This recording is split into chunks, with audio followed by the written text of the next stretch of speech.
ये है तिवारी निवास। इसमें प्रतिभा और उमंग दोनों अपने बेटे और बहू के साथ रहते हैं।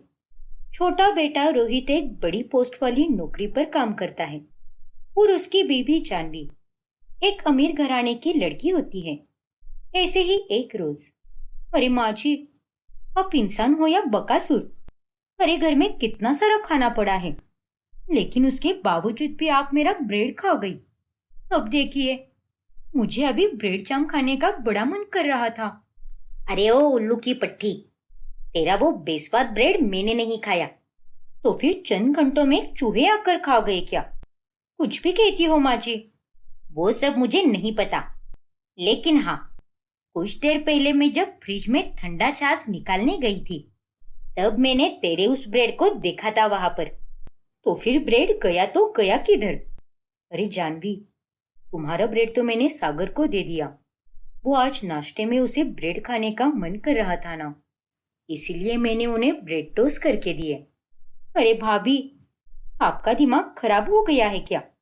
वो ब्रेड मेरा था, और आप जो ब्रेड लाती हो ना, वो 30 रुपए का होता है, लेकिन मेरा वाला ब्रेड ब्रांडेड था। वो तो पूरे 100 रुपए का आता है। अरे आप जैसे मिडिल क्लास गरीब लोगों की हैसियत ही नहीं है वो ब्रेड खाने की। इडियट कही की। क्या? जानवी, अपनी जबान संभाल कर बात कर। भूल मत, ये तेरी जेठानी है। तुझे यहाँ पर आए हुए 2 महीने हुए हैं, और तेरे नखरे तो एकदम सातवें आसमान को छू रहे हैं। हाँ तो फिर मैंने गलत क्या कहा माँ जी? इन्होंने मेरा वाला ब्रेड भाई साहब को देने से पहले मुझसे पूछा था क्या? नहीं ना? तो गुस्सा नहीं आएगा क्या मुझे? ऐसी बात नहीं है जानवी, मैं तुमसे पूछने आई थी, लेकिन तुम अपने कमरे में थी ही नहीं। और रही बात पूछने या ना पूछने की, तो हम तो एक ही परिवार है ना, तो इसमें मेरा तुम्हारा कब से आने लगा? और ये अमीर और गरीबी का फर्क तुम क्यों कर रही हो? इतनी बदतमीजी के साथ पेश आने की कोई जरूरत नहीं है। वाह, आपको मेरी बदतमीजी बराबर नजर आ रही है, लेकिन एक बार अपनी भी गलती पर गौर कीजिए। बड़ी आई अपने पति को मेरा महंगा ब्रेड खिलाने वाली।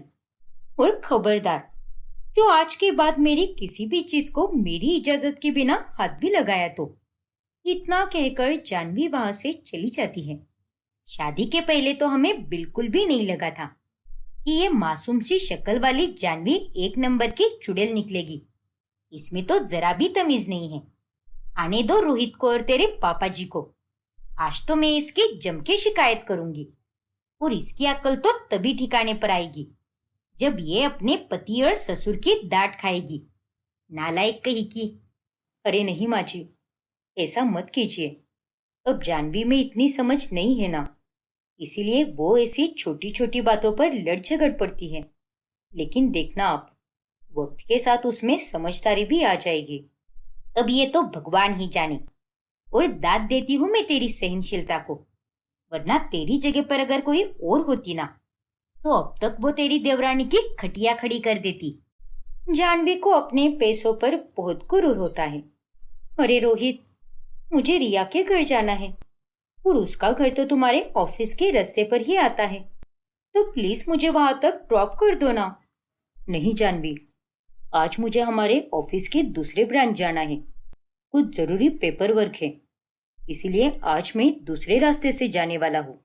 हाँ तो तुम मुझे पहले रिया के घर ड्रॉप कर दो ना, फिर उसके बाद चले जाना ऑफिस।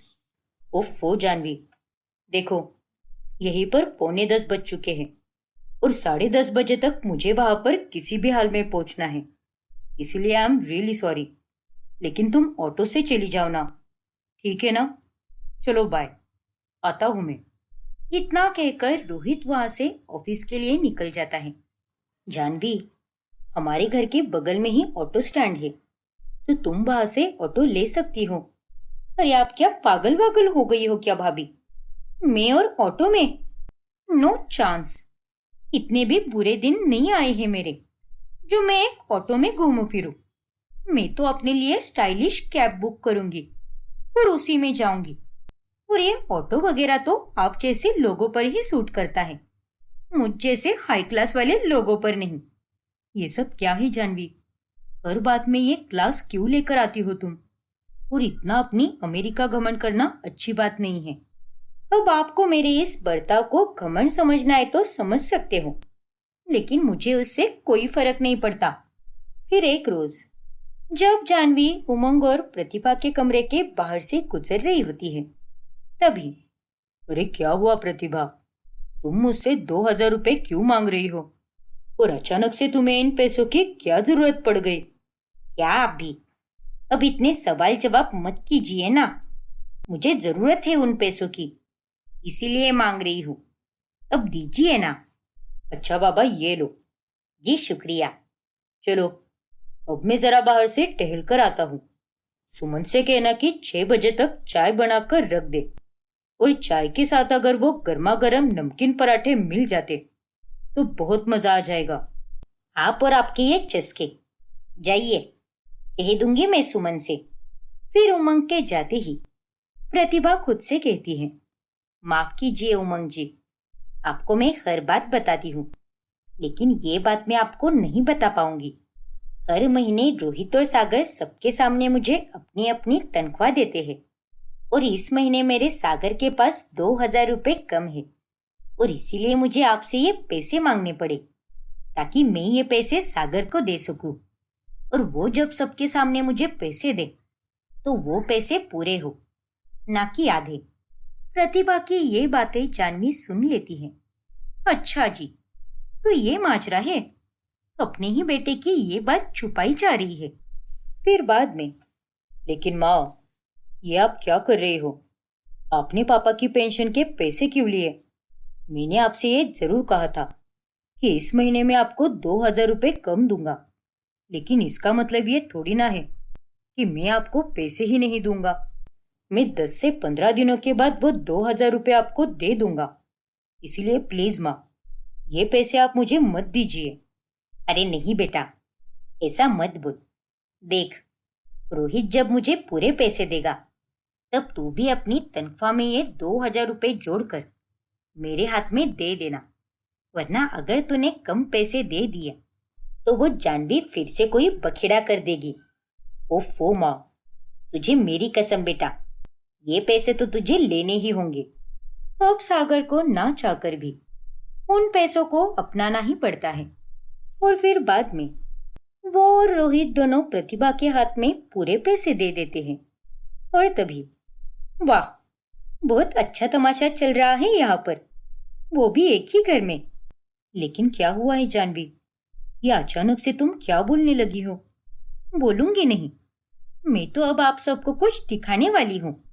फिर जानवी सबको एक वीडियो दिखाती है जिसमें प्रतिभा अकेले में अपने आप से बातें कर रही होती है, और वो वीडियो देखकर घर के सभी लोग हैरान हो जाते हैं। इस महीने सागर भाई साहब ने 2,000 रुपए कम दिए हैं, जिसके लिए माची ने पापा जी की पेंशन में से 2,000 रुपए लिए और वही भाई साहब को पकड़ा दिए। देख लो रोहित, कितना प्यार है इन्हें अपने बेटे से। अरे इस तरह से कोई गलतियां छुपाता है क्या? बस कर जानवी, तू कभी नहीं सुधरने वाली।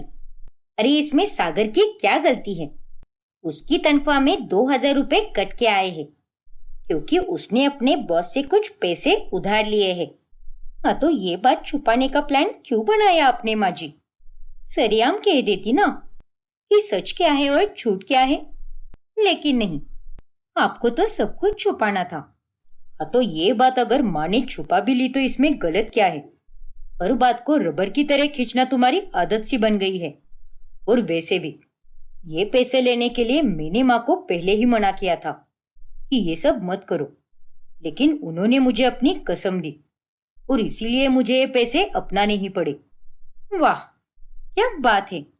देखो जानवी, मैं बहुत तमीज से पेश आ रहा हूँ, इसलिए तुम भी अपनी मर्यादा में रहो। रोहित, समझाओ अपनी बीवी को। अरे वो क्या समझाएगा मुझे, और आप जैसे एहसान फरामोश लोगों से मैं और क्या ही उम्मीद रख सकती हूँ। अरे आप जो नौकरी कर रहे हो ना, वो भी आपको मेरे पापा ने ही लगवा कर दी है, वरना 50 जगह पर धक्के खाकर भी आपको नौकरी नहीं मिल रही थी। और एक व्यक्ति को अपनी हैसियत के अनुसार ही बर्ताव करना चाहिए। जानवी, अपनी हद में रहकर बात कर। हाँ जानवी, और भैया से बात करने का ये क्या तरीका है?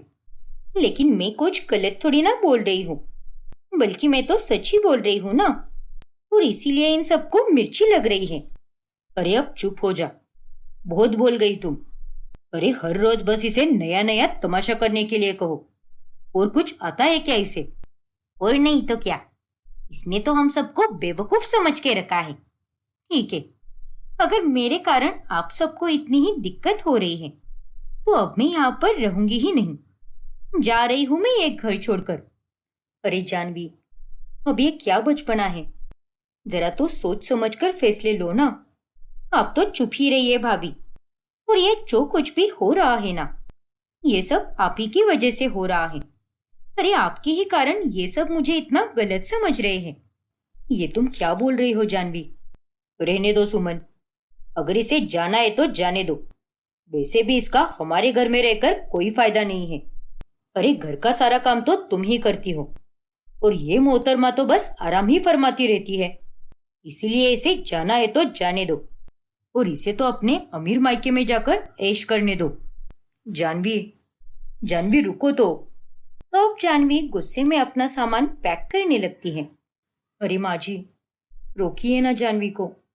गुस्से में अक्सर व्यक्ति गलत फैसले लेता है। बात करके भी सब कुछ ठीक किया जा सकता है ना। बस करो सुमन। अरे तुम तो रोज इतना अपमान सहन करती हो, उससे तुम्हारा पेट नहीं भरता क्या? अरे खुद का पहले सम्मान करना सीखो।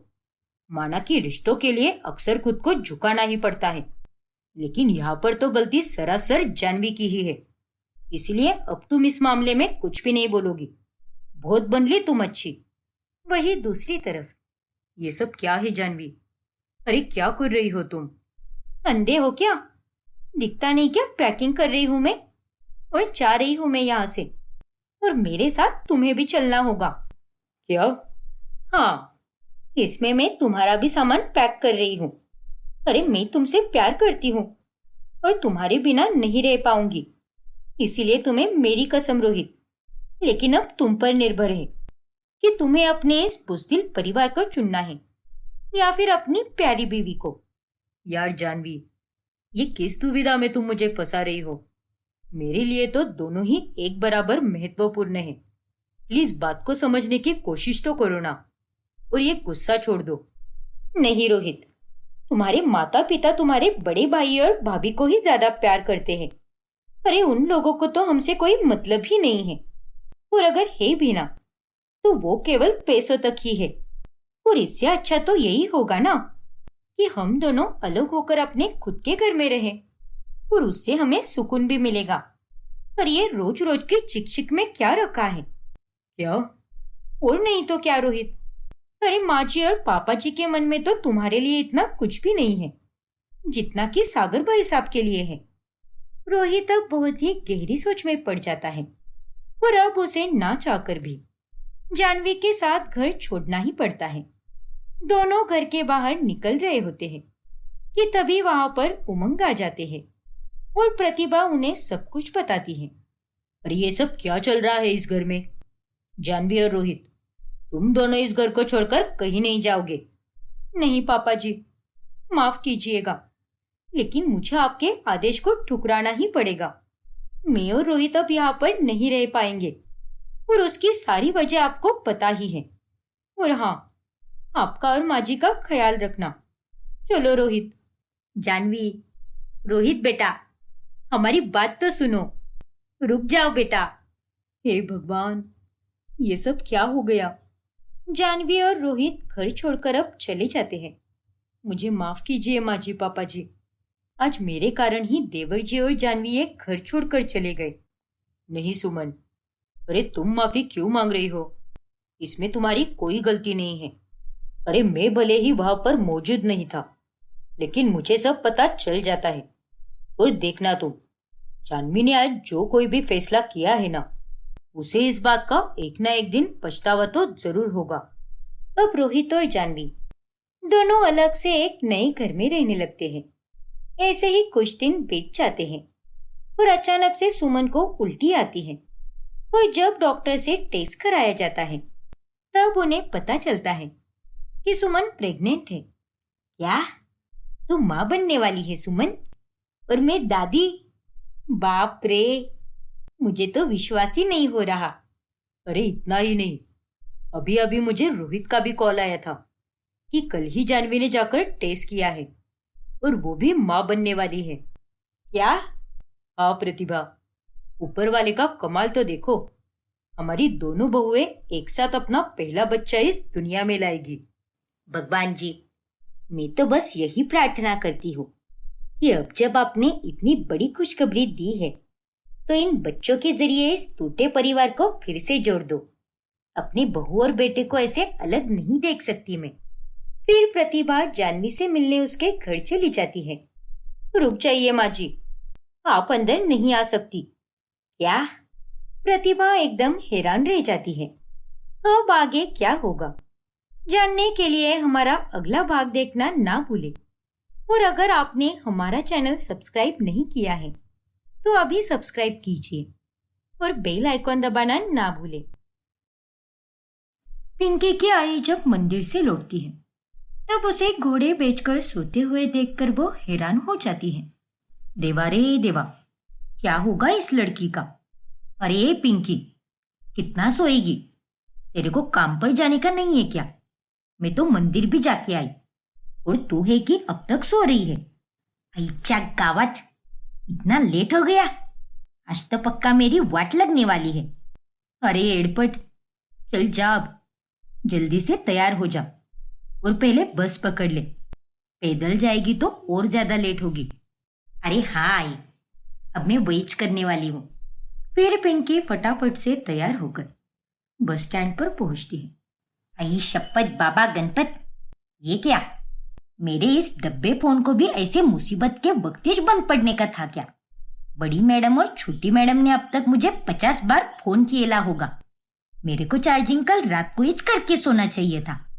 पिंकी बस के आगे लिखा हुआ ठीक से पढ़ नहीं पाती, इसलिए वो किसी और से पूछती है। बताओ ना भाऊ, ये गांधी कॉलोनी जाने वाली बस ही है ना? वो मेरे को जरा पढ़ने में दिक्कत हो रही है, इसीलिए पूछ रही है आपसे। हाँ हाँ, ये उधर ही जाएगी बस, इसी में बैठ जाओ। ठीक है भाऊ, खूब खूब धन्यवाद। फिर पिंकी उस बस में बैठ जाती है और एक राहत की सांस लेती है। ओ ताई, चला तिकीटचे पैसे द्या बरं। ये लो कंडक्टर भाऊ, 5 रुपए। मेरे को गांधी कॉलोनी उतरने का है। गांधी कॉलोनी? अरे लेकिन ये बस गांधी कॉलोनी नहीं जाएगी। आपकी आंखों में धूल चली गई थी क्या? आपने देखा नहीं क्या बस के आगे क्या लिखा हुआ है?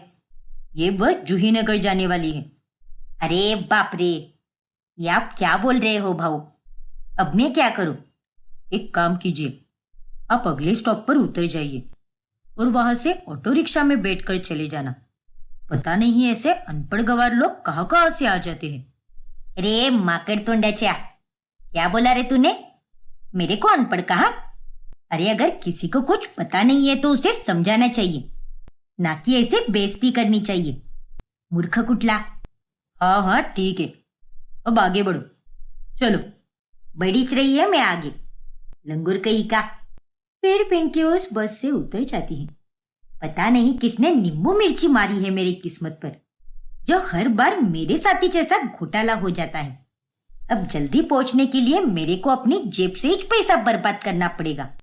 फिर पिंकी ऑटो में बैठकर अपने काम पर पहुंच जाती है। उस परिवार में तनुजा अपने बड़े बेटे अभय, बहू मीरा और छोटे बेटे अहम के साथ रहती है। क्या रे पिंकी, समय देख रही है क्या तू? इतना लेट कौन आता है? अरे तुझे कोई अकल है कि नहीं? ऊपर से तेरा ये डब्बा फोन जब देखो तब बंद पड़ता रहता है। कहाँ मर गई थी तू? अरे बड़ी मैडम, जरा रुको तो। एक साथ अगर इतने सारे सवाल करोगी तो मेरा दिमाग ही छिल जाएगा। वो दरअसल मैं आज देर से उठी थी ना, इसलिए मुझे लेट हो गया। अरे ऐसे कौन से नशे करती है तू आजकल, जो इतनी देर तक तेरी आंखें नहीं खुलती? ये आप क्या बोले जा रही हो माँ जी? जाने दीजिए ना, थोड़ी ना हर रोज पिंकी को लेट होता है। अरे क्या जाने दीजिए ना, आज अगर इसने ये किया है तो ऐसी हरकत बार बार हो सकती है। अरे इन नौकरानियों की तो यही आदत होती है।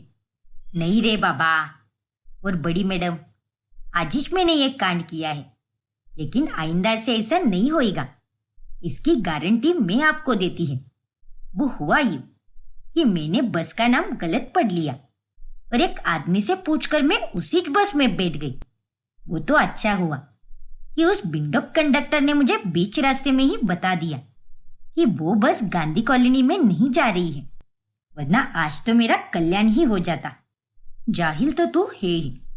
अरे तुझे एक बस के आगे क्या लिखा है ये भी पढ़ना नहीं आता क्या? क्या करेगी ऐसी जिंदगी का? अनपढ़ कही की। अरे माँ जी, ऐसा मत बोलिए ना उसे। और पिंकी, तुझे बस के आगे क्या लिखा है ये सब पता होना चाहिए ना, क्योंकि ये सब तो रोजमर्रा की जिंदगी में काम आने वाली चीजें हैं। हाँ छोटी मैडम, मैं कोशिश तो कर ही रही है। इस बार मुझे माफ कर दो, लेकिन कल से मैं टाइम टू टाइम आएगी। आई शपथ। हाँ हाँ, मैं भी देखती हूँ कि तू कितना टाइम पर आती है।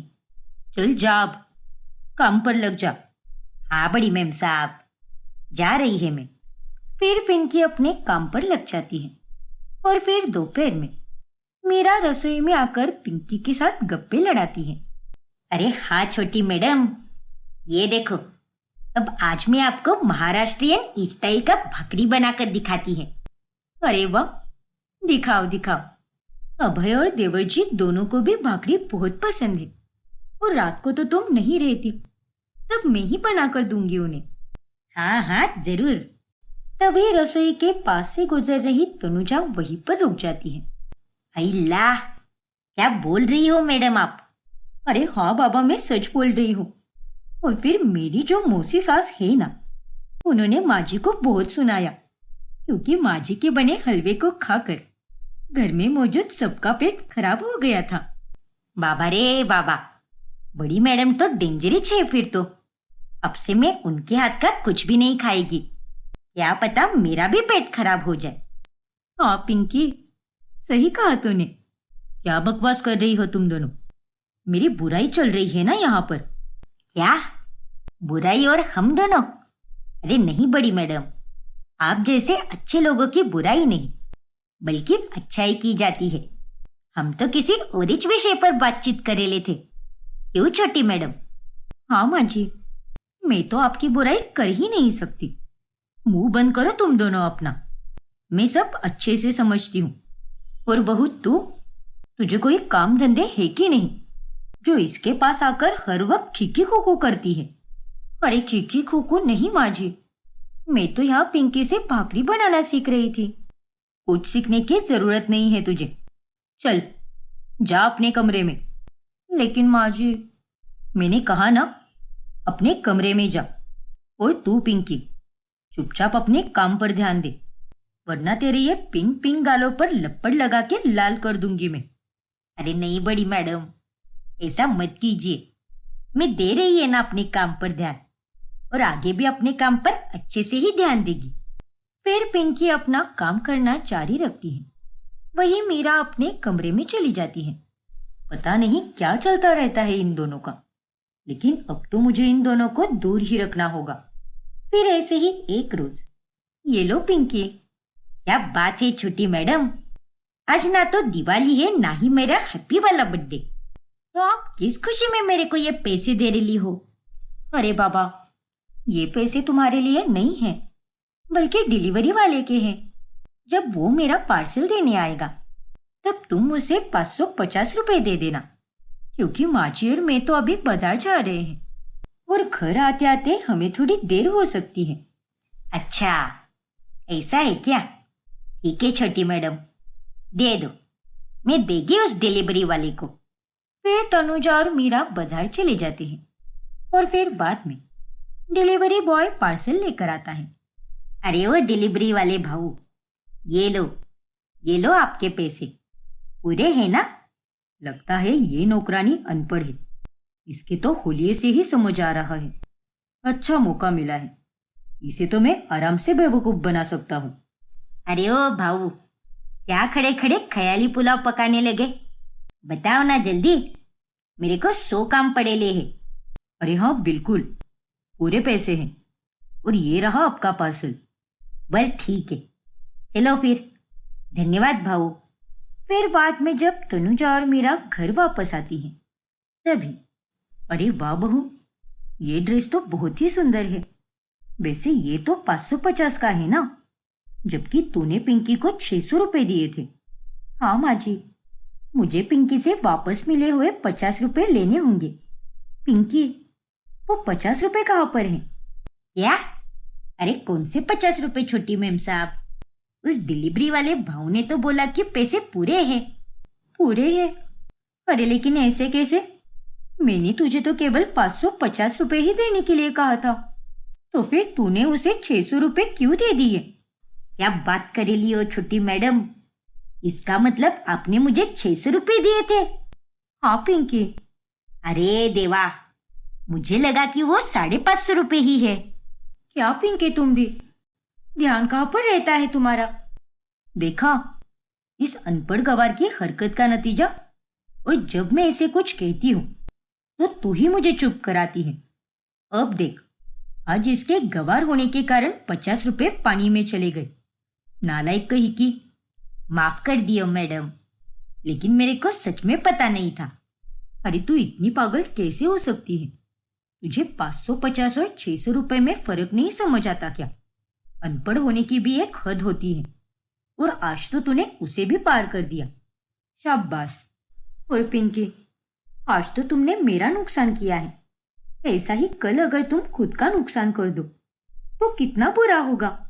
इसीलिए तुम्हें अपनी इस आदत को सुधारना चाहिए। खुद को होशियार बनाओ पिंकी। ओ छोटी मैडम, मैं समझ रही है। सच में एक नंबर की येड़ी हूं मैं। लेकिन आप चिंता नको करो। हाँ, आप मेरी पगार में से 50 रुपए काट देना, क्योंकि आपका नुकसान करके मुझे भी अच्छा नहीं लग रहा। अरे नहीं पिंकी, 50 रुपए ही तो है, कोई बात नहीं।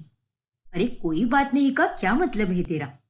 नहीं नहीं, इस डोबी की पगार में से 50 रुपए तो तू काट कर ही रहेगी, और तभी जाकर इसकी बंद पड़ी हुई अकल ठिकाने पर आएगी।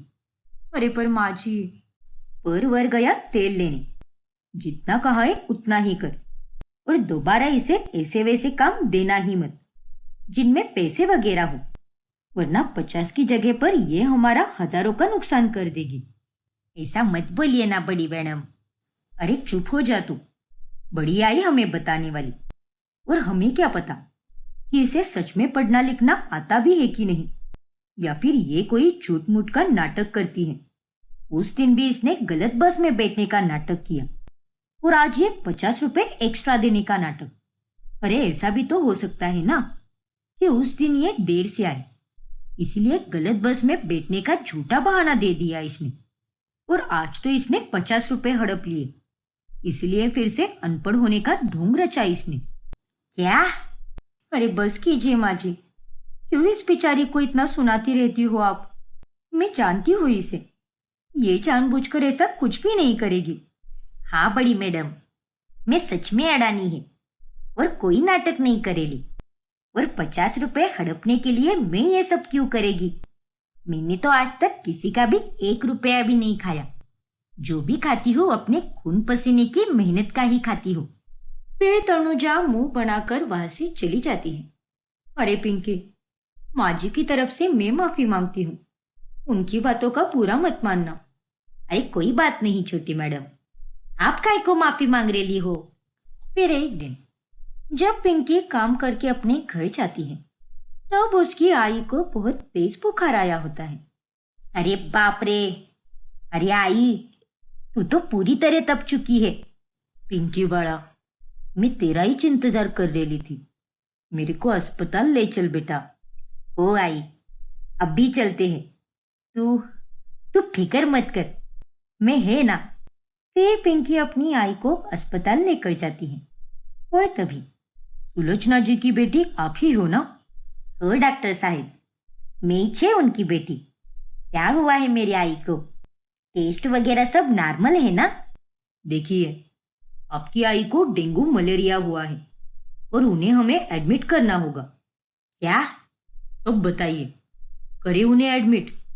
हाँ डॉक्टर साहब, लेकिन मेरी आई को कुछ होगा तो नहीं ना? बताइए ना डॉक्टर साहब। देखिए, थोड़ा समय लगेगा, लेकिन वो ठीक हो जाएगी।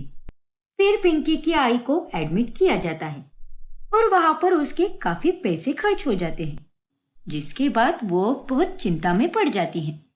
मैंने 2 साल पहले साहूकार साहब से पैसे लिए थे और जब हर महीने की तरह इस महीने वो पैसे लेने आएंगे तो इस बार मैं उन्हें कुछ भी नहीं दे पाएगी। क्या करूं, मेरे को तो कुछ समझ ही नहीं आ रहा। तभी घर पर साहूकार आ जाता है और वो पिंकी से पैसे मांगने लगता है। क्या पैसे नहीं है का क्या मतलब है? साहब, वो मेरी आई को डेंगू हो गया है, इसीलिए सारे पैसे उसी में खर्च हो गए। माफ कर दो साहब, आज तक मैंने आपसे कभी कोई मोहलत नहीं मांगी, पर मेरे को इस बार छोड़ दो साहब। अगले महीने में आपके पैसे पक्का दे देगी। नहीं नहीं, ऐसा नहीं चलेगा। अगर तू मेरे को ब्याज नहीं देगी तो मेरे को ना चाहकर भी तेरे घर पे डाका डालना पड़ेगा। वो तेरे पास एक सोने की बाली है ना, मैंने देखी थी उस दिन। कहाँ पर है वो? दे दे मुझे। क्या? चल बाजू में हट। फिर साहूकार पिंकी को धक्का मारकर उसके घर में घुस जाता है। अब आगे क्या होगा जानने के लिए हमारा अगला भाग देखना ना भूलें। और अगर आपने हमारा चैनल सब्सक्राइब नहीं किया है तो अभी सब्सक्राइब कीजिए और बेल आइकन दबाना ना भूलें। ये लीजिए आंटी जी, आपकी साड़ी आपने लॉन्ड्री में दी थी ना? हाँ सलोनी बेटा, लेकिन तुम्हें कैसे पता? और मैं चली जाती ना लेने। तुमने इतनी दिक्कत क्यों ली बेटा?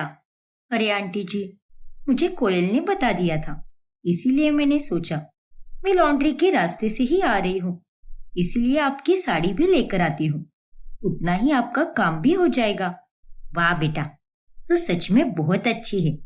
हम बड़े ही भाग्यशाली है मंजरी, जो हमारे घर में इतनी प्यारी बहू आ रही है। हाँ हेमराज जी, ये बात तो आपने एकदम सही कही। शुक्रिया अंकल आंटी। चल सलोनी बेटा, अब तू यहाँ पे बैठ के गप्पे मार, तब तक मैं खाना बना लेती हूँ। ईशान ऑफिस से जल्दी आएगा आज, और कोयल की कॉलेज में भी हाफ डे है ना, तो दोनों आते ही होंगे खाना खाने। अरे नहीं आंटी जी, आप आराम कीजिए, आज आप खाना नहीं बनाओगी। लेकिन क्यों बेटा? क्योंकि आज का खाना मैं बनाने वाली हूँ। मैंने सारा सामान भी लाया है। आज मैं ढेर सारे अलग अलग स्वादिष्ट पकवान बनाने वाली हूँ। क्या? हाँ आंटी जी, अंकल, आप, कोयल और ईशान चारों के खाने की पसंद मुझे भली भांति पता है, इसीलिए उस हिसाब से मैं हर एक की पसंदीदा डिश बनाऊंगी। लेकिन बेटा, तुझे काम भी तो होगा ना, तू रहने दे, मंजरी बना लेगी खाना। क्यों खामखा दिक्कत ले रही है तू? हाँ सलोनी बेटा, तू रहने दे। अरे अंकल आंटी, इसमें कैसी दिक्कत? अपनों के लिए कुछ करने में कोई दिक्कत नहीं होती। मैं तो बचपन से अनाथ हूँ। जिंदगी में अब जाकर मुझे परिवार मिला है, इसीलिए मुझे ये करने दीजिए। वैसे भी आज मुझे ऑफिस को छुट्टी है ना, तो कोई प्रॉब्लम नहीं होगी। इतने नेक विचार और साफ मन है तेरा बेटा, और हम सब तेरा ही परिवार है। जा बेटा, बना ले खाना। वैसे शादी के बाद ही बहू के हाथ का खाना खाया जाता है, लेकिन यहाँ तो मैं शादी के पहले ही आप सबके लिए खाना बनाने वाली हूँ।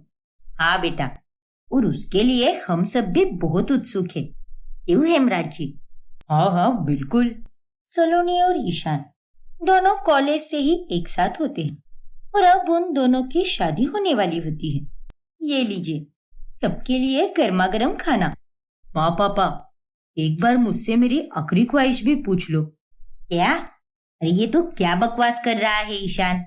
और नहीं तो क्या माँ, अब पहली बार मैं इसके हाथ का खाना खा रहा हूँ, और इसे खाकर कहीं मैं परलोक ना चला जाऊं। ईशान तुम दोनों भी ना। देखिए आंटी जी, अपने बेटे को समझा दो, ऐसे ही मुझे चिढ़ाता रहा तो मैं इससे शादी ही नहीं करूंगी।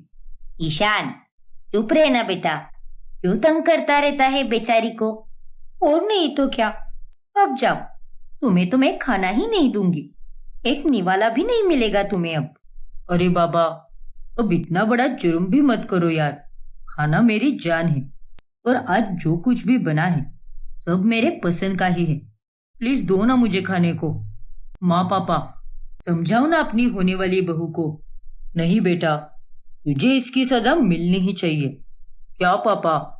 अरे अभी तक तो शादी हुई भी नहीं है और उससे पहले ही आपने अपने बेटे को अपनी टीम से निकालकर बहू को टीम में ले लिया। वाह, क्या बात है। ये लो और खा लो इसे, तुम भी क्या याद रखोगे। शुक्रिया सलोनी, और मैं मस्ती कर रहा था बाबा, तुम तो तुरंत हिटलर बन जाती हो। शादी का दिन नजदीक था और सभी तैयारियों में लगे हुए थे। ओ मेरी होने वाली भाभी, ये देखो आपके लिए मैंने क्या लाया है। अरे वाह, ये झुमके तो बहुत ही सुंदर है। हाँ भाभी, मैंने पढ़ाई के साथ साथ अपना छोटा सा साइड बिजनेस भी शुरू कर दिया है, झुमकों का ब्रांड कोयल ज्वेल्स। ये झुमके आप संगीत या फिर मेहंदी की रस्म के वक्त पहनना, आप पर बहुत सुंदर लगेंगे। हाँ कोयल, मैं जरूर पहनूंगी इसे। और तुम में तो बहुत हुनर है, देखना तुम खूब आगे जाओगी। अगर आप सब साथ रहोगे तो क्यों नहीं जाऊंगी। और भाभी, आप सिर्फ मेरी भाभी, माँ पापा की बहू और भाई की बीवी नहीं हो, बल्कि हम सबकी जान हो। जब से आप हमारी जिंदगी में आई हो, हमारी जिंदगी में एक रौनक सी आ गई है। आपके बिना अब मन ही नहीं लगता, मानो मेरी बड़ी बहन जैसी हो आप। और मैं तो बेसब्री से इंतजार कर रही हूँ कि कब आपकी और भाई की शादी होगी और कब आप यहाँ पर हमारे साथ हमेशा के लिए रहने आओगी। अरे कोयल, तुमने तो मुझे रुला ही दिया। सॉरी भाभी, लेकिन जो भी कहा दिल से कहा। अरे पगली, सॉरी नहीं कहते। और ये तो खुशी के आंसू है, और खुशी के आंसू किसी प्रसाद से कम नहीं होते। तुम सब मुझे जितना प्यार करते हो, उससे कई ज्यादा प्यार मैं तुम सबको करती हूँ। बचपन से लेकर अब तक मैं तो बस जी रही थी, लेकिन तुम सबके मिलने के बाद मुझे जीने की वजह मिल गई है।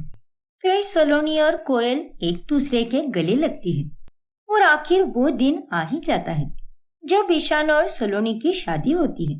फिर सुबह के समय, ईशान, तुम पागल वागल हो गए हो क्या? अरे मैं तुम्हें वीडियो कॉल नहीं कर सकती, पता है ना अंकल आंटी ने क्या कहा है। रस्मों के अनुसार हम दोनों एक दूसरे की शक्ल भी नहीं देख सकते। अरे ये तुम क्या बात कर रही हो सलोनी? एक शादी के लिए 100 रस्में निभानी पड़ रही है। सच में ये करते करते तो मैं थक गया हूँ। अरे प्यार का दूसरा नाम ही इंतजार होता है मेरी जान। जब इतने दिन इंतजार किया है, वही कुछ और घंटे भी कर लो ना इंतजार। फिर उसके बाद तुम मेरा चेहरा देख लेना, मैं आ रही हूँ वहां पर। चलो ठीक है, अब और क्या ही कर सकते हैं। अच्छा चलो, मैं अभी फोन रखती हूँ। कुछ ही देर में मेकअप आर्टिस्ट भी आने वाला है और मुझे तैयार भी तो होना है। ओके बाबा, मिलते हैं फिर मंडप में। हाँ ईशान, बाय। बाय सलोनी। फिर सलोनी तैयार होकर मंडप में जाने के लिए निकलती है, लेकिन कार चलाते समय अचानक से ब्रेक्स फेल हो जाते हैं। ओह नो, गाड़ी के ब्रेक्स तो फेल हो गए हैं। अब मैं क्या करूं? भगवान जी, प्लीज मेरी मदद करो। सलोनी बहुत घबरा जाती है और थोड़ी ही देर में कार के सामने एक गहरी खाई नजर आती है और सलोनी को अपनी मौत साफ साफ दिखाई देती है। नहीं, मुझे नहीं जाना। जिंदगी में पहली बार मुझे खुशियां मिली है, प्यार मिला है, और अब मुझे नहीं मरना। ईशान! सलोनी की कार खाई में गिर जाती है और दूसरी तरफ ईशान और उसका परिवार सलोनी के आने का इंतजार कर रहा होता है। क्या हुआ ईशान बेटा, सलोनी का फोन लगा या नहीं? नहीं माँ, उसका फोन तो अभी स्विच ऑफ बता रहा है। क्या? 1 घंटे पहले मैंने भाभी से बात की थी, तब उन्होंने कहा कि मैं 5 मिनट में निकल रही हूँ, तो उस हिसाब से अब तक तो उन्हें यहाँ पर पहुंच जाना चाहिए था। पता नहीं कहाँ रह गई वो। मुझे बहुत घबराहट सी हो रही है, जैसे कुछ सही नहीं है। ईशान बेटा, हमें सलोनी के घर जाना चाहिए। हाँ पापा, अब तक हमने बहुत इंतजार कर लिया, चलो निकलते हैं। फिर ईशान और हेमराज दोनों सलोनी के घर जाते हैं, लेकिन वो वहां पर नहीं होती। फिर वो दोनों जब वहां से अपने घर जा रहे होते हैं, तभी एक खाई के पास भीड़ जमी दिखती है। पापा, लगता है वहां पर कुछ हुआ है। अरे वो सब छोड़ ईशान, तू गाड़ी चला, हमें सलोनी का पता लगाना है। नहीं पापा, मुझे कुछ तो अजीब लग रहा है, मेरा दिल नहीं मान रहा, मैं जा रहा हूँ देखने। फिर जब ईशान वहां पुलिस से जाकर पूछताछ करता है तब उसे वो लोग एक फोटो दिखाते हैं जिसमें सलोनी की गाड़ी होती है। जी हाँ, ये गाड़ी इस खाई में गिरी है और इस गहरी खाई में अगर कोई भी गाड़ी जाए तो चलाने वाले के तो टुकड़े टुकड़े हो गए होंगे। हम तलाशी कर रहे हैं लेकिन हमें कोई बॉडी नहीं मिल रही। गाड़ी में ये फोटो थी और लगता है ये लड़की ही इस गाड़ी को चला रही थी। सलोनी, नहीं, ऐसा नहीं हो सकता, तुम मुझे छोड़कर नहीं जा सकती सलोनी। ईशान बेटा, ये क्या हो गया? इसका मतलब आप इस लड़की को जानते हैं? हाँ साहब, सलोनी हमारी होने वाली बहू थी, पर अब वो हमारे साथ नहीं रही। I am really sorry. आपके इस लॉस के लिए मुझे माफ कर दीजिए और अपने आप को संभालिए सर। पापा, ये सब क्या हो गया पापा? मुझे मेरी सलोनी चाहिए। ईशान का रो रो कर बुरा हाल हो जाता है और उसके परिवार में सभी को सलोनी के जाने से बहुत बड़ा धक्का लगता है। ईशान तो अगले 2 दिनों तक कुछ भी नहीं खाता। ईशान बेटा, कुछ तो खा ले, 2 दिन हो गए हैं लेकिन तूने कुछ भी नहीं खाया। अरे ऐसे ही रहा तो तेरी तबीयत खराब हो जाएगी बेटा, मेरी बात मान ले बेटा और खाना खा ले। मुझे कुछ नहीं खाना माँ। लेकिन बेटा, जाने दो मंजरी, उसे अकेला रहने दो, जब मन करेगा तब वो खा लेगा, उस पर कोई जबरदस्ती मत करो। ईशान पूरी तरह हिल चुका था। वो दिन रात अपने कमरे में अकेला ही पड़ा रहता है और हर वक्त अपनी और सलोनी की तस्वीर ही देखता रहता है। सलोनी, तुम मुझे छोड़कर क्यों चली गई सलोनी? क्यों? हमारी शादी होने वाली थी, हमारे जीवन की नई शुरुआत होने वाली थी, सब कुछ कितना अच्छा चल रहा था, फिर अचानक से जिंदगी भर का दर्द देकर चली गई तुम मुझे। और अब मैं तुम्हारे बगैर कैसे जीऊंगा सलोनी? तुमसे ही मेरा सब कुछ था और अब तुम नहीं, तो मैं क्या करूं सलोनी? आई मिस यू सलोनी, मैं तुम्हारे बगैर नहीं रह सकता, आ जाओ ना मेरे पास वापस, प्लीज सलोनी, अब ऐसे मत सताओ मुझे। मंजरी और कोयल चुप चुप कर ये सब देख लेते हैं। माँ, भाई की हालत दिन ब दिन और खराब होती जा रही है, रोज उनके ऑफिस से कॉल्स आ रहे हैं और 10 दिन में ही उनकी तबीयत कितनी बिगड़ गई है। अब हम क्या करें माँ? पता नहीं कोयल, मुझे तो कुछ भी समझ नहीं आ रहा कि अब हम क्या करें। 2 दिन बाद भाई का जन्मदिन है और भगवान करे कम से कम उस दिन तो वो अपने कमरे से बाहर निकले। फिर कोयल, मंजरी और हिमराज तीनों ईशान के जन्मदिन पर उसके कमरे में जाकर उससे बात करते हैं। ईशान बेटा, ऐसे उदास मत रहो, अब जो हो गया सो हो गया, उसमें हम क्या कर सकते हैं। उठ जा बेटा, खाना खा ले, ये देख केक, सलोनी हमेशा तुझे ये पाइनएप्पल केक ही बनाकर देती थी ना, और आज तेरे जन्मदिन पर तेरी माँ ने भी वैसा ही केक बनाया है, खा ले बेटा, सलोनी की याद में ही खा ले इसे। आप सबका दिमाग खराब हो चुका है क्या? अरे मेरी सलोनी को गए हुए 1 महीना तक नहीं हुआ है और आप लोग मेरे जन्मदिन का केक खाने की बात कर रहे हैं। दूर लेकर जाओ इस केक को मुझसे, और आप सब भी मुझसे दूर चले जाओ। ईशान बेटा, ऐसे हिम्मत हार कर कैसे चलेगा बेटा, तुझे आगे बढ़ना होगा, सलोनी को मत भूला, लेकिन उसके लिए तो आगे बढ़ बेटा। वो तुझे ऊपर से अगर ऐसे दुखी देखेगी तो उसे भी कितना बुरा लगेगा बेटा। हाँ भाई, अरे जितना दर्द हमें आपको इस हालत में देखकर हो रहा है, उससे कई ज्यादा दर्द सलोनी को हो रहा होगा। सलोनी इस दुनिया को छोड़कर गई है, लेकिन उसकी यादें, उसका एहसास आज भी हमारे साथ मौजूद है भाई, और वो यादें आपके साथ हमेशा रहेगी भाई। उन सब की बातें सुनकर ईशान अब रो पड़ता है। उसके ऑफिस ना जाने के कारण अब उसके ऑफिस से बहुत कॉल्स आते हैं और एक बार में ही वो उनका फोन उठाकर उन पर गुस्से में बरस पड़ता है। अरे मुझे नहीं आना काम पर, निकाल दो मुझे, कोई फर्क नहीं पड़ता। यहाँ मेरी जान मुझसे अलग हो चुकी है और तुम सबको बस काम की पड़ी है। रखो फोन। ऐसे ही हर एक गुजरता दिन ईशान के लिए मुश्किल से भरा होता है। और फिर एक दिन, नहीं, अब मैं और नहीं रह सकता। मुझे घुटन हो रही है, सांसें तो चल रही है, लेकिन अंदर से मैं पूरी तरह मर चुका हूँ। मुझे अपनी सलोनी के पास जाना है और उसके पास जाकर ही मेरी जान में जान आएगी। और अगर उससे मिलने का रास्ता मुझसे होकर गुजरता है तो मुझे ये भी मंजूर है। मैं आ रहा हूँ सलोनी। अब ईशान अपनी जान देने के लिए निकल जाता है और शाम तक जब वो घर पर नहीं आता तब सभी लोग बहुत घबरा जाते हैं। अरे ऐसे कैसे चला गया वो? हमें उस पर ध्यान देना चाहिए था। माँ, पापा, वो। अरे कुछ तो बोल कोयल, कहाँ से भागते हुए आ रही है तू? कुछ पता चला क्या तेरे भाई के बारे में? हाँ माँ, वो पड़ोस के राजीव अंकल कह रहे थे कि उन्होंने भाई को कुछ देर पहले ही ब्रिज के पास खड़ा देखा। क्या? कोयल की बात सुनकर हेमराज और मंजीरी के पैरों तले जमीन ही खिसक जाती है। तो अब आगे क्या होगा जानने के लिए हमारा अगला भाग देखना ना भूलें। और अगर आपने हमारा चैनल सब्सक्राइब नहीं किया है तो अभी सब्सक्राइब कीजिए और बेल आइकॉन दबाना ना भूलें।